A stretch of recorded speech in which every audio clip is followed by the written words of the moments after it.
Assalamualaikum warahmatullahi wabarakatuh. Perkenalkan, nama saya Ayu Retno Lestari. Di sini saya akan menjelaskan tentang pengertian Pancasila. Secara etimologis, Pancasila berasal dari bahasa Sanskerta yaitu panca, yang artinya lima, dan sila yang artinya batu sandi. Pancasila merupakan rumusan kehidupan berbangsa dan bernegara bagi seluruh rakyat Indonesia. Fungsi Pancasila dalam bukunya Ronto menjelaskan bahwa Pancasila ada 9 poin. Yang pertama, Pancasila sebagai ideologi negara. Yang kedua, Pancasila sebagai dasar negara. Yang ketiga, Pancasila sebagai jiwa bangsa Indonesia. Yang keempat, Pancasila sebagai kepribadian bangsa Indonesia. Dan yang kelima, Pancasila sebagai pandangan hidup bangsa Indonesia. Yang keenam, Pancasila sebagai sumber dari segala sumber hukum. Yang ketujuh, Pancasila sebagai perjanjian luhur bangsa Indonesia. Yang ke-8, Pancasila sebagai cita-cita dan tujuan bangsa Indonesia. Yang ke-9, Pancasila sebagai falsafah hidup yang mempersatukan bangsa Indonesia. Nilai-nilai Pancasila. Yang pertama, ketuhanan yang Maha Esa. Sila ini menjelaskan bahwa setiap manusia harus bertakwa kepada Tuhan yang Maha Esa dan beribadah menurut kepercayaan masing-masing. Dan yang kedua, kemanusiaan yang adil dan beradab. Sila ini menjelaskan bahwa kita setiap manusia mempunyai derajat yang sama, maka dari itu kita harus saling menjaga dan bekerja sama untuk kedamaian negara. Yang ketiga, persatuan Indonesia. Sila ini menjelaskan tentang warga negara harus bisa mendapatkan persatuan demi untuk menjaga perdamaian negara. Yang keempat, kerakyatan yang dipimpin oleh hikmat kebijaksanaan dalam permusyawaratan perwakilan. Sila ini menjelaskan bahwa warga negara tidak boleh memaksa kehendak orang lain dan perbedaan cara pandang tersebut harus diselesaikan melalui musyawarah mufakat. Yang kelima, keadilan sosial bagi seluruh rakyat Indonesia. Sila ini menjelaskan bahwa warga negara harus bersifat adil dan warga negara harus bisa menyeimbangkan antara hak dan kewajiban diri sendiri dan orang lain. Assalamualaikum warahmatullahi wabarakatuh.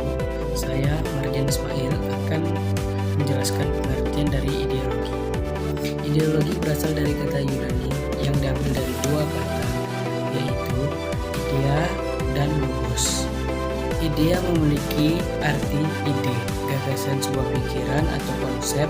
Logos, hasil pemikiran. Ideologi juga dapat disimpulkan sebagai hasil pemikiran yang isinya mencakup nilai-nilai tertentu demi mencapai suatu tujuan.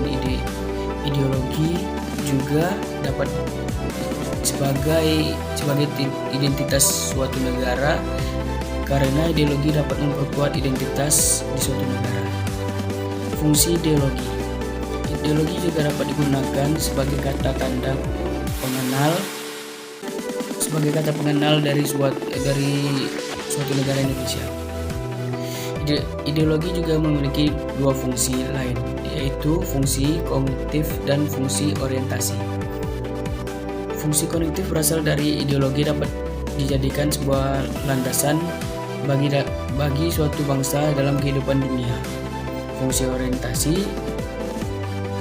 orientasi dasar berarti ideologi hal yang dapat dijadikan sumber wawasan dan makna bagi rakyat, dapat juga menjadi pembimbing bagi rakyat dalam mencapai tujuan. Sekian, terima kasih.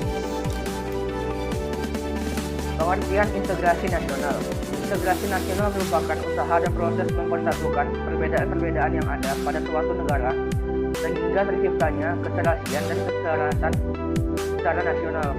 Integrasi nasional dapat disebut juga sebagai suatu usaha atau proses mempersatukan perbedaan-perbedaan yang ada pada suatu negara sehingga terciptanya keselarasan secara nasional.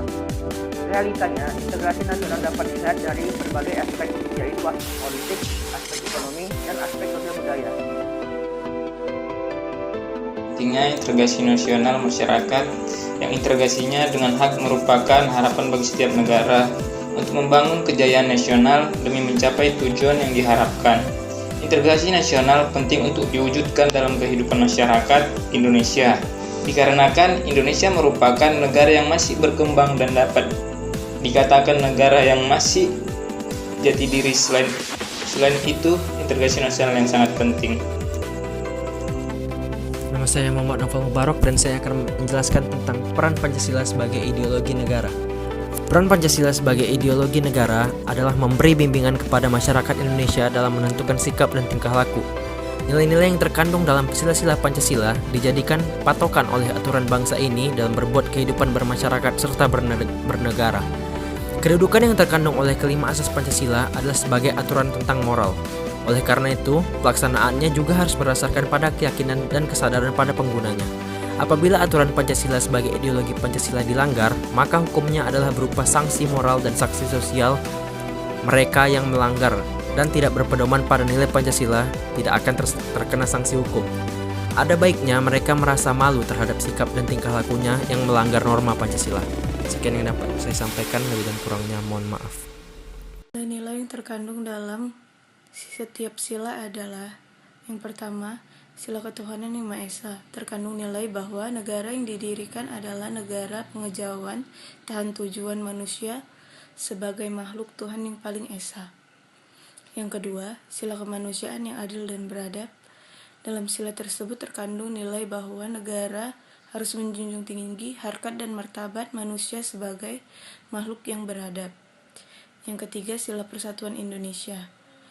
Terkandung bahwa negara adalah penjelmaan sifat kodrat manusia monodialis, yaitu sebagai makhluk individu dan sosial. Yang terakhir, sila kerakyatan yang dipimpin oleh hikmat kebijaksanaan dalam permusyawaratan perwakilan. Terkandung nilai penjelmaan sifat kodrati manusia sebagai makhluk individu dan makhluk sosial.